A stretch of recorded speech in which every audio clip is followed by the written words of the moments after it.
So here's the finished product. I'll give you the grand tour. So it's a 10 by 20 and a 10 by 10 run. And you've got a 10 by 5 roosting and nesting area, and then we got a little storage room. If I had it to do over again, there's a few things I would change, but very pleased with it. This is just a door leaf that we had left over from where we did some renovations on the house. We were trying to just, make do with what we had. By the time we got to the small details like that, the budget had pretty much run out. So we were trying to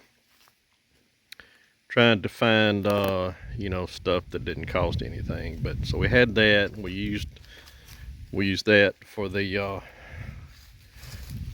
door to get into the run there.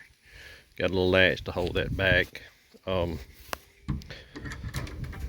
We just put a gate latch right there. That works great.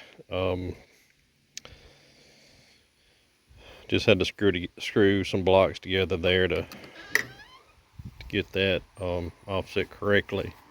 And then, so the little chicks can come back in if wind, so the wind don't blow the door shut. Also, if you happen to be in here and the wind did blow the door shut, there was no way to reach around to the latch. The holes in the door for the doorknob, you can't reach around there to the latch, so had to put the escape string, which operates the latch, that's inside there. That's for my wife mainly. This old door was donated by some friends of ours. We made the door opening a 30-inch door opening in hopes that we'd be able to find a 30-inch door, or we would just home make a 30-inch door, mainly a piece of plywood with some hinges. But a friend of ours had this really neat old door. It ended up being 32 inches, so I had to cut a little off each side. But we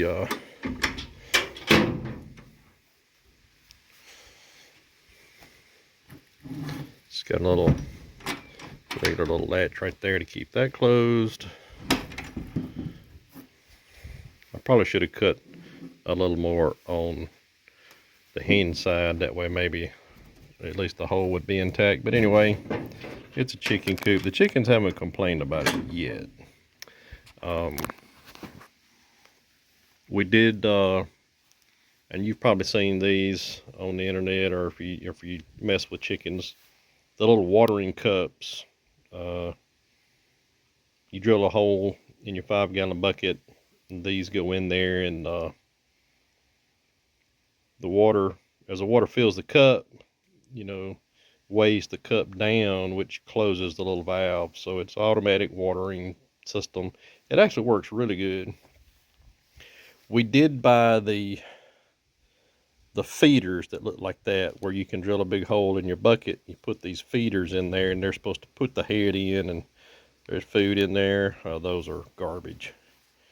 So we opted for this. It's a little giant, holds about 5 gallons of food, which is way plenty for our little flock. So water, feed,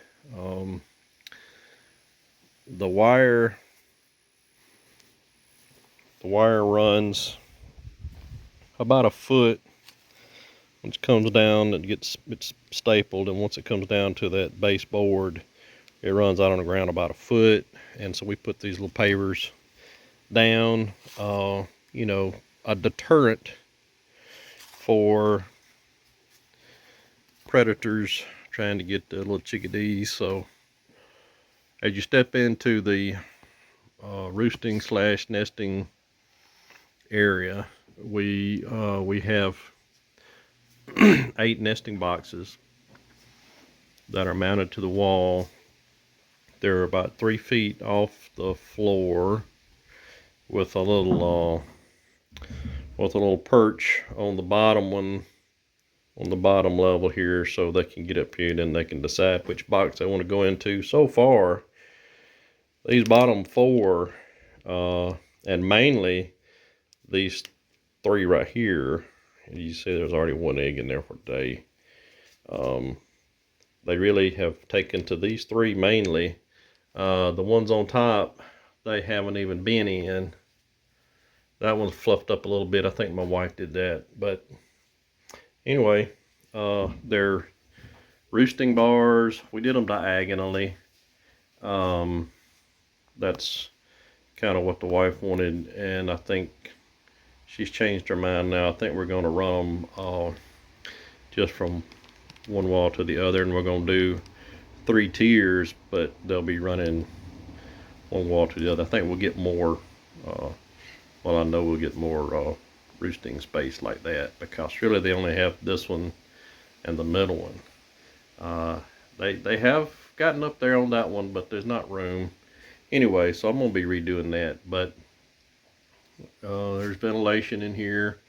Left that top part open. It has wire on it.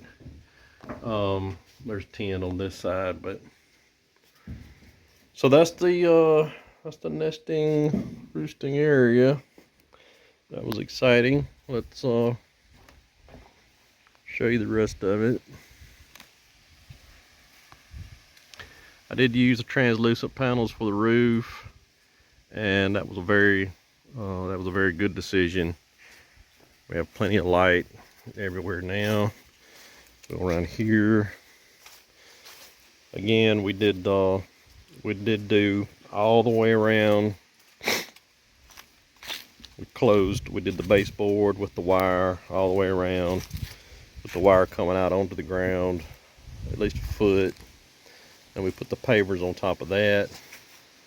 Even inside on that little area right there. Now that is basically to keep the chickens from going underneath the coop, because they may find a place that they prefer to lay eggs under there, and then we can't get to those. So that's why we closed it off. The rest of this is closed off, and it looks like I failed to connect.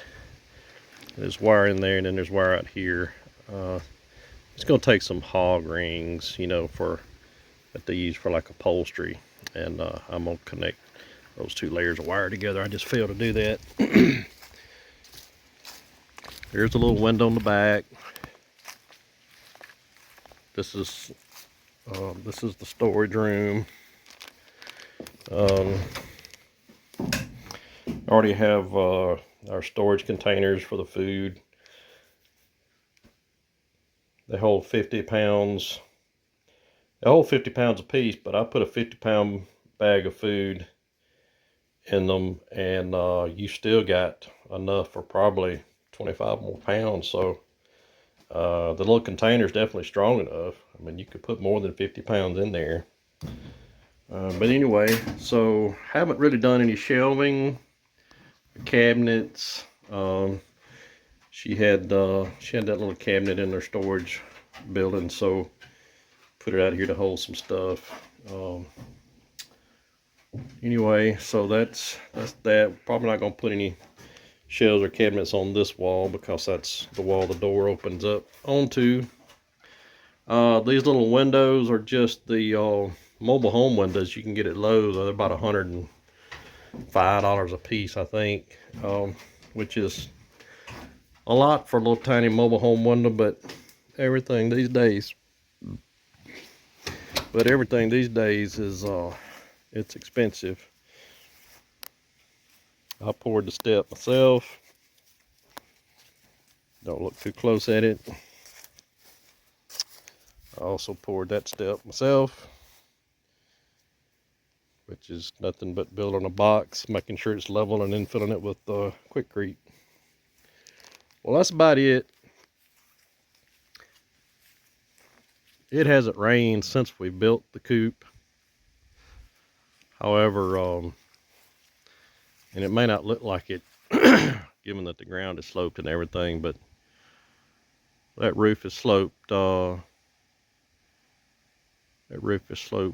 think a total of, I think it's a foot. If you took a point of measure, say from here, you pulled your string to here. I believe the distance is, I think it's a foot. I can't even remember now. Anyway, it's got plenty of fall to it. May have to get up there, blow some leaves off of it or something like that, but anyway, there she is. Don't ask me how much it cost, because after the first couple of trips to the building supply, I stopped looking at the receipts. Building materials are very expensive now. The tin was donated by another friend of ours. I already had the translucent panels. That didn't cost anything extra. The 2 door leaves didn't cost anything extra, and the old barn tin didn't cost anything extra. The screws, everything's put together with screws. Of course, except for the wire. The wire is stapled on. I already had the screws, 3-inch deck screws, 2.5-inch. I think there's some 1.5 in here somewhere. Everything else we had to buy. We got 11 chickens, and we could definitely put a few more in here. We're thinking about maybe upsizing to larger chickens. The little Cochins and Bantams, they're a lot of fun to watch, and they give you eggs, but the eggs are kind of small, and the chickens themselves are not the friendliest. You know, we feed them every day and have for quite a while now, and every time they see us, they still run. That's the thanks we get.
Anyway, hope you guys maybe found something that you could use on your project. If you got any questions, I'll be glad to answer them. Try to anyway. Um, have fun, be safe, but always remember, especially given our current world condition and political environment, be kind to one another. See you next time.